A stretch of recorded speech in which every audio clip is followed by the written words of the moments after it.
သမီးနေတော်တော်နမောနမင်းနိုင်တာပဲကွာဖေတို့ကလေသမီးကိုပဲလိုက်ကြည့်ပြီးပြောနေတာသမီးကလေးမဟုတ်တော့ဘူး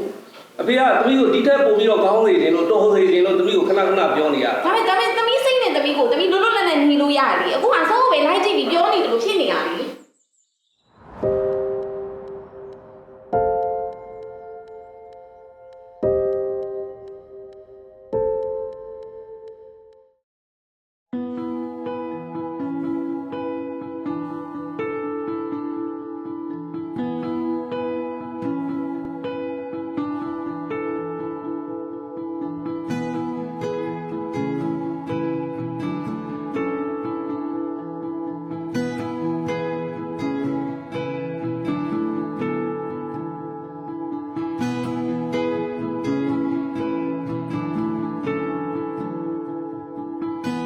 ဖေးတိလား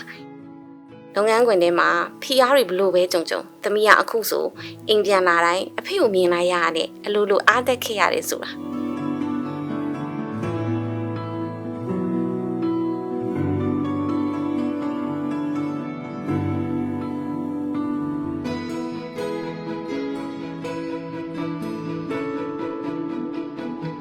အဖေရဲ့ဂီယူဆိုင်မှုတွေကကိုအမြဲတမ်းအကျင့်ကောင်းတစ်ခုဖြစ်တင်ရင်ခွင့်ရခဲ့တယ်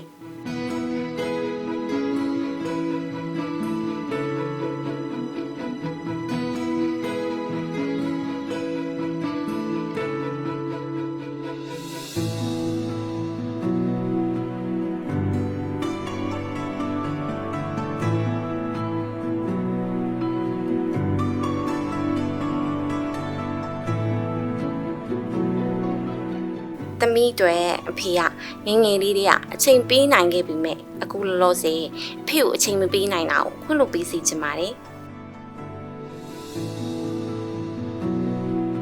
နေတိုင်းအဖေကိုနှုတ်ဆက်ဖို့အချိန်မပေးမိတာကိုတတိယပေးမဲ့တေးကြတာတခုကသမီးရဲ့နောက်မှာအဖေကအမြဲတမ်းရှိနေရဆိုတာသမီးယုံကြည်ပါတယ်သမီးကဘလို့အမှားတွေပဲလုပ်လို့အဖေကသမီးကိုခွင့်လို့ပေးမယ်ဆိုတာသမီးသိပါတယ်Happy Father Day ပါဖေ